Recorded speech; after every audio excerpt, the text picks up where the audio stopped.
En Metanoia TV presentamos Fundamentos con Paulo da Silva. Hola, daremos seguimiento a nuestros temas doctrinales y hoy estaremos hablando sobre la redención.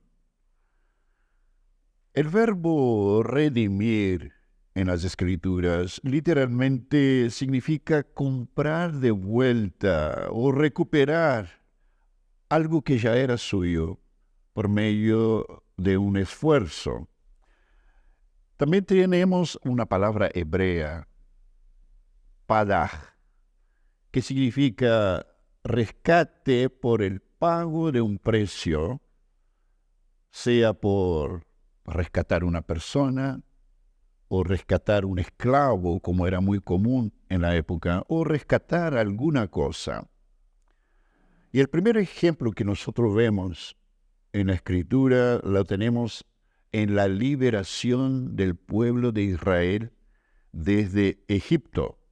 Y ahí encontramos palabras muy hermosas que vemos en el libro de Segunda de Samuel, capítulo 7, versículo 23, que dice lo siguiente: ¿Y quién como tu pueblo, como Israel, nación singular en la tierra? Porque fue Dios para rescatarlo por pueblo suyo y para ponerle nombre, y para hacer grandezas a su favor y cosas terribles a tu tierra, por amor de tu pueblo que rescataste para ti de Egipto, de las naciones y de sus dioses. Hay otra palabra hebrea que dice gafal, que, como ya dijimos antes, significa reclamar o redimir aquello que es suyo, algo que de alguna manera ya le pertenecía. Y ese término en el Antiguo Testamento estaba muy vinculado a situaciones familiares, como por ejemplo, una persona tenía la obligación de rescatar o redimir a un pariente que habría sido esclavizado. Esto lo vemos en el libro de Levíticos, capítulo 25, del versículo 47 al 48, este ejemplo.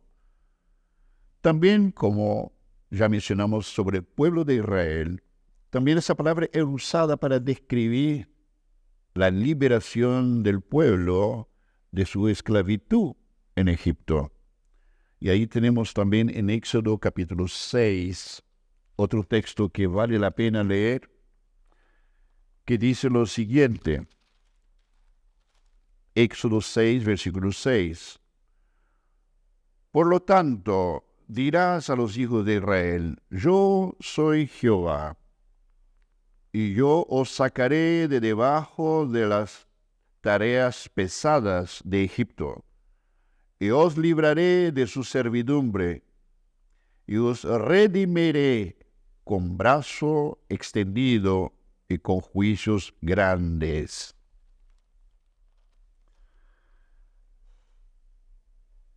Otra cosa importante que vale la pena mencionar con respecto a la redención en términos bíblicos, el acto de liberación o el acto de redención daba derecho de propiedad al libertador. El pueblo, una vez redimido, ahora le pertenecía a Dios, ¿no? El término también es usado en el latín. La palabra redención en latín es redimere, que significa rescatar o comprar. En una palabra compuesta como re, otra vez, y emere, comprar, que es entonces comprar otra vez o comprar de vuelta, ¿no? Ahora, en el Nuevo Testamento tenemos la palabra griega agorazo, que significa comprar en la plaza del mercado. recordando que en esos tiempos el producto que más se compraba en la plaza del mercado eran esclavos, ¿no? Y tenemos algunos textos bíblicos que acentúan este sentido de la redención. Y eso lo podemos ver en 1 de Corintios, capítulo 6, versículos 19 y 20, que nos dice lo siguiente: ¿O ignoráis que vuestro cuerpo es el templo del Espíritu Santo, el cual está en vosotros, el cual tenéis de Dios, y que no sois vuestros? Porque habéis sido comprados por precio. Glorificad pues a Dios en vuestro cuerpo y en vuestro espíritu, los cuales son de Dios. De igual manera, en el capítulo 7, versículo 23, también nos dice: por precio fuisteis comprados. No os hagáis esclavo de los hombres. Recordando que la esclavitud hasta los días de hoy es la condición de todos aquellos que viven sin Jesucristo.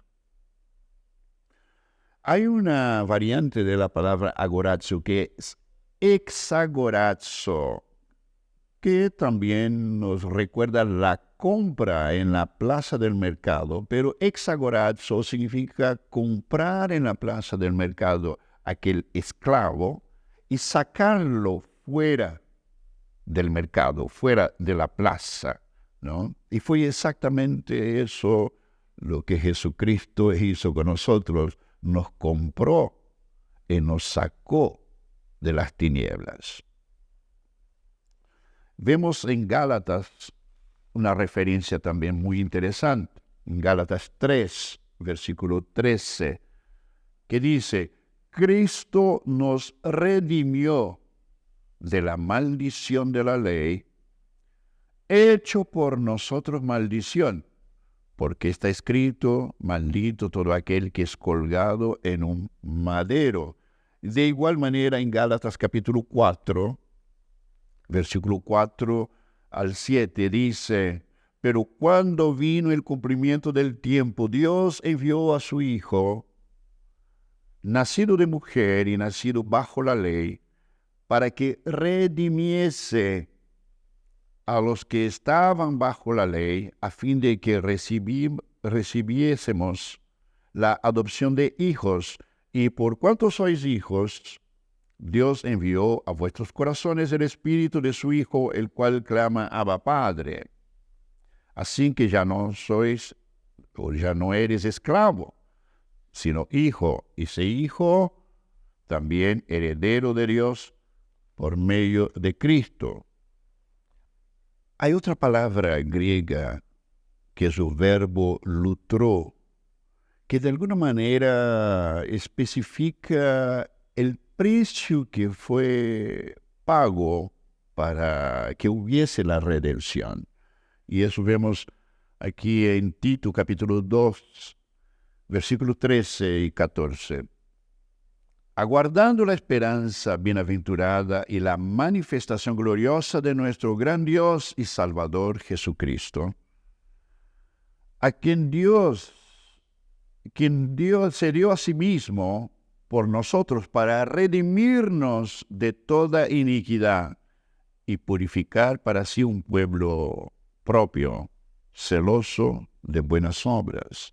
En este caso vemos que la vida de Cristo fue el precio que se pagó por esta redención. Y quisiera usar otra palabra más en el griego que es un sustantivo, una variante de lutro, que es lutrosis, que también nos especifica en forma bastante interesante el sentido de la redención. Hebreos capítulo 9, versículos 11 y 12, dice lo siguiente: Pero estando ya presente Cristo, sumo sacerdote de los bienes venideros, por el más amplio y más perfecto tabernáculo, no hecho de manos, es decir, no de esta creación, y no por sangre de machos cabríos ni de becerros, sino por su propia sangre, entró una vez para siempre en el lugar santísimo, habiendo obtenido eterna redención. Entonces, este texto y esa palabra griega nos transmiten la idea de una liberación o una liberación como consecuencia de que hubo un precio que fue pago para que esto sucediera. Nosotros vemos en la Escritura que la sangre es como una llave que abre las compuertas del mundo espiritual. Vemos que incluso en las tinieblas el enemigo ha entendido que la sangre de alguna manera tiene esta función de llave para abrir las compuertas espirituales. ¿No? Nosotros, por ejemplo, en algunos países donde se practican muchas religiones animistas, hay invocación de espíritus, se hacen sacrificios de sangre de animales, ¿no? Como propio en Brasil, donde esos grupos animistas hacen derramamiento de sangre de una gallina, por ejemplo, para invocar la manifestación de espíritus. En otros lugares sabemos que hay satanistas haciendo sacrificio de animales. Siempre nos recordamos que el animal que simboliza, por ejemplo, el satanismo es el chivo. Y eso vemos como el enemigo, de alguna manera, imitando aquello que vemos en la Biblia, en el Antiguo Testamento. Cuando Dios ordena el sacrificio de un chivo, el chivo expiatorio, para el perdón de pecados del pueblo. Imagina, por toda una nación, en el caso de Israel, era perdonado el pecado del pueblo por el sacrificio o el derramamiento de sangre de un chivo. Y el enemigo ha usado esta figura. De alguna manera también vemos que en el satanismo hoy día hemos oído, tal vez no sabemos tanto, toda la información de los horrores que acontecen en esto. Pero sabemos y escuchamos que el satanismo busca personas o incluso bebés, niños, para poder hacer sacrificio de sangre, para invocar el poder satánico en este mundo. Ahora, es interesante que si la sangre es como una llave que abre las compuertas del mundo espiritual, la pregunta es, ¿cuánto poder de Dios es manifestado por el derramamiento de la sangre del propio Hijo de Dios? Eso nos lleva nuevamente al libro de Hebreos, el capítulo 9, versículos 13 y 14, que dice lo siguiente: porque si la sangre de los toros y de los machos cabríos y la ceniza de la becerra rociada a los inmundos santifican para la purificación de la carne, cuánto más la sangre de Cristo, el cual mediante el Espíritu Eterno se ofreció a sí mismo sin mancha a Dios, limpiará vuestras conciencias de obras muertas para que sirváis al Dios vivo, recordando esto, de que Cristo dio su vida en la cruz del Calvario, derramó su sangre por toda la humanidad. ¿Qué más podría hacer el diablo frente a esto?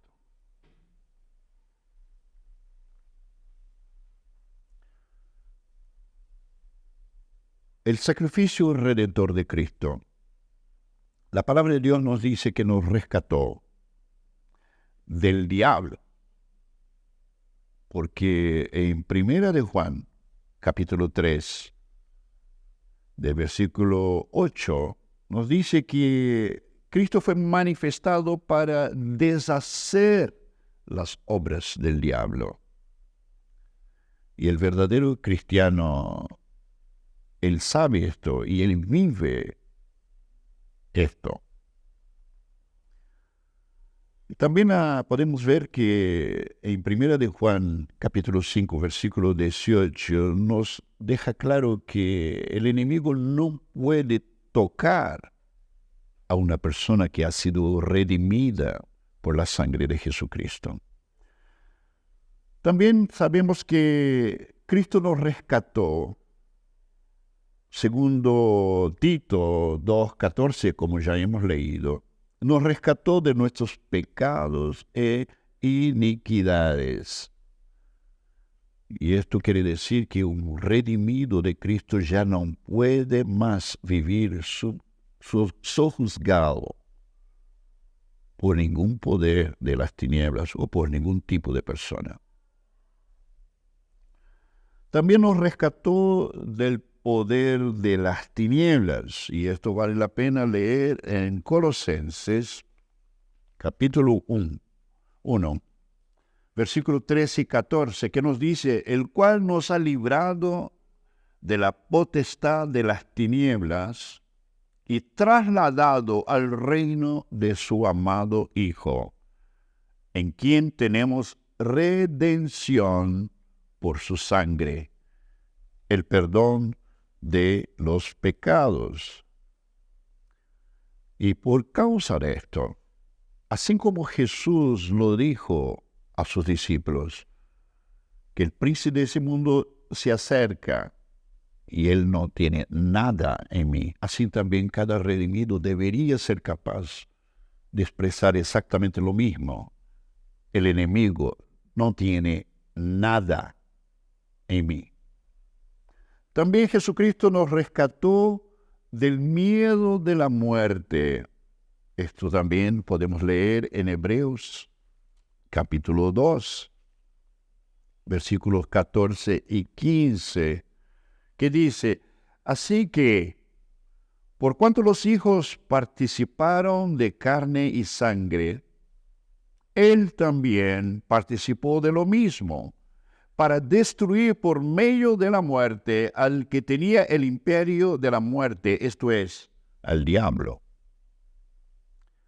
y librar a todos los que por el temor de la muerte estaban durante toda la vida sujetos a servidumbre. Con certeza,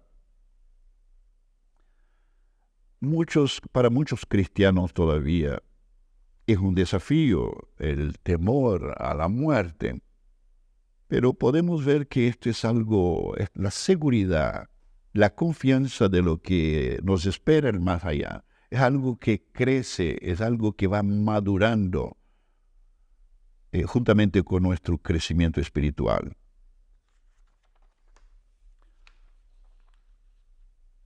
También Cristo nos dice que en 1 de Pedro podemos leer que Cristo nos rescató de nuestra vana manera de vivir. De nuestra vana manera de vivir. Capítulo 1 de 1 de Pedro, versículos 18 al 20. Sabiendo que fuisteis rescatados de vuestra vana manera de vivir, la cual recibisteis de vuestros padres, no con cosas corruptibles como oro o plata, sino con la sangre preciosa de Cristo, como de un cordero sin mancha y sin contaminación, ya destinado desde antes de la fundación del mundo, pero manifestado en los postreros tiempos, por amor de vosotros. Cuando nos habla de la vana manera de vivir, fuimos rescatados de esto. Está hablando de que nuestra vida pasada no le servía a Dios. De ahí la necesidad del nuevo nacimiento, la necesidad de ser regenerados, de ser hechos nuevas criaturas para Dios. También nos dice en Gálatas 3:13, que ya hemos leído, de que fuimos rescatados de toda maldición. Con esto podemos afirmar que ya no existen maldiciones en la vida de un redimido de Cristo Jesús. También la redención no solamente nos libra, sino que también nos mantiene y nos sostiene en esa libertad en forma continua. En Juan capítulo 8, versículo 32 dice que conoceréis la verdad y la verdad os hará libres. Asimismo, el versículo 36 dice que si el Hijo os libertare, seréis verdaderamente libres. Y también en Hebreos capítulo 9, versículo 12, nos muestra que la redención es de naturaleza eterna. Somos libres eternamente y vivimos cada vez más libres por el mismo poder redentor que nos alcanzó. La redención será consumada en su plenitud en la segunda venida de Cristo. Y eso lo podemos confirmar en las palabras del apóstol Pablo en Romanos capítulo 8, versículos 22 y 23, que dice: porque sabemos que toda la creación gime a una, y a una está con dolores de parto hasta ahora. Y no solo ella, sino que también nosotros mismos, que tenemos las primicias del Espíritu, nosotros también gemimos dentro de nosotros mismos, esperando la adopción, la redención de nuestro cuerpo. Ya fuimos redimidos de toda esclavitud. Ya pertenecemos al Señor y vivimos creciendo y avanzando en este logro glorioso de la redención de Cristo en nosotros. Y no hay poder en este universo que pueda cambiar esto. Pero estamos esperando la redención final de nuestros cuerpos, donde tendremos cuerpos de gloria. Es la plenitud de la redención. Cuerpos de gloria, así como el cuerpo de Jesucristo en su resurrección. Y quisiera concluir esta temática leyendo todavía Isaías 41. El profeta Isaías, capítulo 43, versículo 1, dice lo siguiente, palabras hermosas.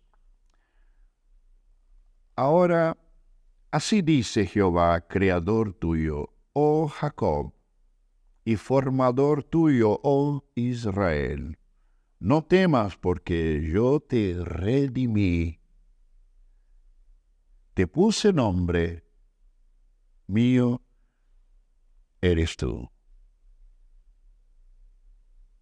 Que Dios siga revelando esta verdad gloriosa en la vida de cada uno de ustedes por medio de Jesucristo, de su glorioso Espíritu.